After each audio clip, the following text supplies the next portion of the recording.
selanjutnya, kami dari kelompok 4 akan mempresentasikan diskusi kami mengenai observasi dan juga wawancara langsung ke PT IMK atau Indotama Mahesa Karya. Sebelum memulai presentasi, izinkan kami untuk memperkenalkan diri. Perkenalkan, nama saya Asyanda dengan NIM 25080010484. Selanjutnya saya Renata Utami Siti dengan NIM 25080100481. Dan saya Agus Mustiadi dengan NIM 25080100480. Saya Delvina Maisinta dengan NIM 25080801482. Saya Koridor Gracia Zega dengan NIM 25080100483. Baik, selanjutnya di sini saya akan menjelaskan mengenai bidang usaha dari PT Indotama Mahesa Karya.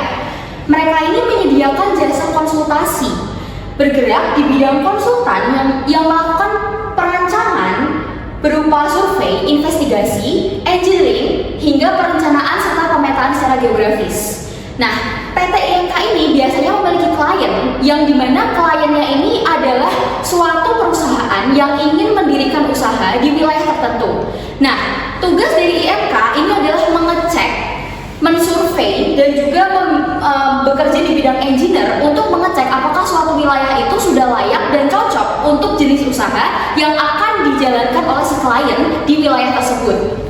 Karena IMK ini berbentuk PT, maka seperti yang kita ketahui, perseroan terbatas ini memisahkan harta asli pemilik dan juga para peseronya. Sehingga apabila terjadi suatu kerugian, maka kerugian itu sebatas modal saham yang disetorkan.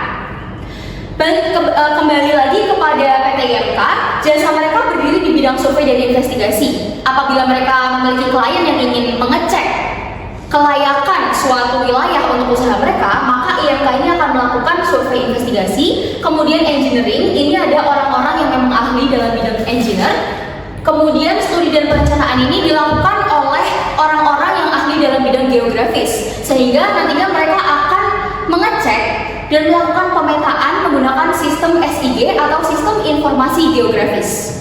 Selanjutnya, ada izin usaha. PT IMK ini merupakan PT yang taat hukum, dapat dilihat dari bukti berikut. Yang pertama, untuk legalitas dasar, mereka itu punya nomor induk berusaha, yaitu 912-020-087-0423, dan juga TDP atau tanda daftar perusahaan yang dikeluarkan melalui sistem online single submission.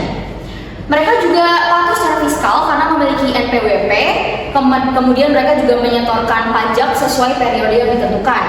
Untuk pengakuan profesi sudah terverifikasi di Inkindo. Kemudian untuk SBU-nya ada 2 jenis. Pertama, SBU konstruksi karena mereka memang bergerak di bidang konstruksi. Kemudian yang kedua, non konstruksi, ini tentunya di luar hal-hal konstruksi, mencakup sektor pertanian, jasa survei, dan juga jasa studi bantuan teknik. Untuk membuka presentasi ini, saya akan menjelaskan mengenai informasi umum dari PT Indotama Mahesa Karya. PT Indotama Mahesa Karya sendiri merupakan perseroan terbatas yang bekerja di bidang jasa konsultan, lebih tepatnya di perencanaan tata ruang dan tata wilayah. Dan PT ini sudah berdiri sejak tahun 2006. Lokasinya sendiri itu di Meteseh, Kecamatan Tembalang, Kota Semarang, Jawa Tengah. Untuk pilar layanan utamanya, itu yang pertama mereka ada pada survei dan investigasi wilayah, yang kedua engineering, yang ketiga studi dan perencanaan, dan yang terakhir itu sistem informasi geografis. Sistem operasional usaha PT Indotama Mahesa Karya sendiri itu visinya menjadi pencipta karya pembangunan bangsa. Dengan visi ini mereka memiliki misi yang pertama profesional, satisfaction, kredibel, dan membangun jaringan lintas sektoral. Cara mereka beroperasi itu dimulai dari studi literatur, yaitu mengumpulkan data awal dan basis regulasi proyek yang akan dikerjakan. Kemudian setelah studi literatur, mereka akan melakukan survei lapangan, di mana mereka akan pergi ke wilayah yang akan dikerjakan, kemudian mengakuisisi data lapangan.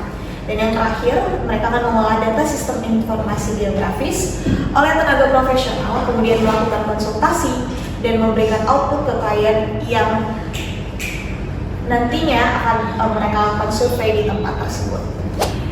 Untuk peta struktur tata kelolanya sendiri bisa dilihat dari layar. Yang pertama, tertinggi itu ada komisaris sebagai fungsi pengawasan dan good corporate governance.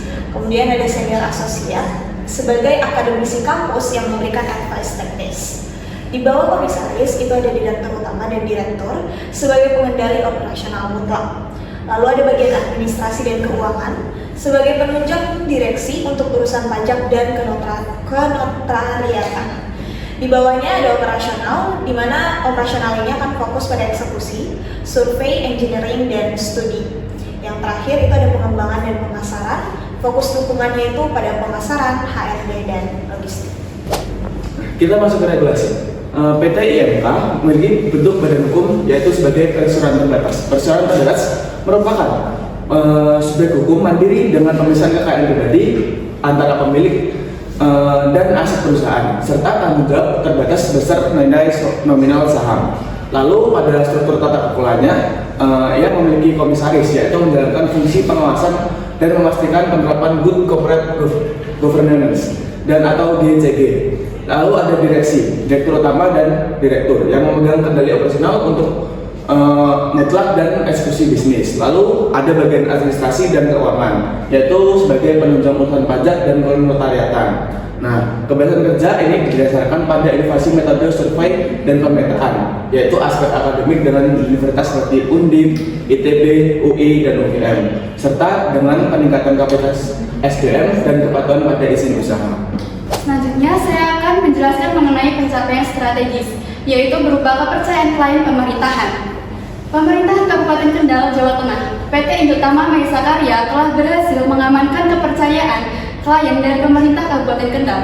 Hal ini menunjukkan kesiapan penuh perusahaan dalam memenuhi standar pengadaan sektor publik.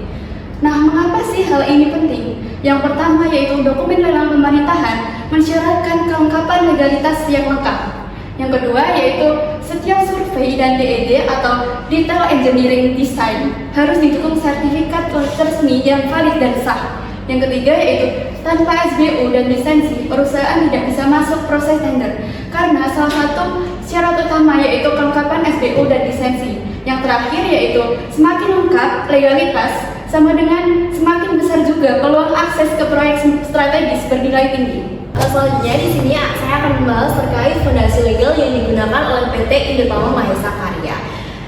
Yang pertama adalah SBU Konstruksi, di mana PT IMK ini telah memiliki sertifikat badan usaha di bidang konstruksi yang telah mencakup 2 subklasifikasi utama, yaitu pengembangan ruang dan juga rekayasa teknik sipil.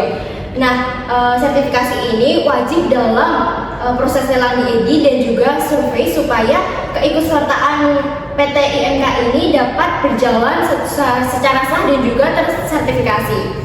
Selanjutnya ada SBU non-konstruksi. Selain di ranah konstruksi, PT IMK ini juga memiliki SBU non-konstruksi yang mencakup layanan jasa konsultasi dan juga bisnis. PT ini membuktikan bahwa mereka itu telah memberikan nilai tambah yang mencakup nilai jasa teknik, jasa konsultasi, dan juga layanan pendukung proyek lainnya. Selanjutnya ada izin usaha pertambangan. Sebagai bukti kapabilitas mereka di lintas sektor, mereka telah memiliki lisensi yang strategis berupa IUP yang telah diterbitkan langsung melalui Kementerian Energi dan juga Sumber Daya Mineral. Dan ini dapat memungkinkan mereka untuk beroperasi secara legal di kawasan tambang seperti Freeport. Seperti itu. Selanjutnya ini merupakan dokumentasi ketika kami berkunjung di PT IMK. Baik, sekian materi yang bisa kelompok kami presentasikan. Kurang lebihnya kami mohon maaf. Terima kasih.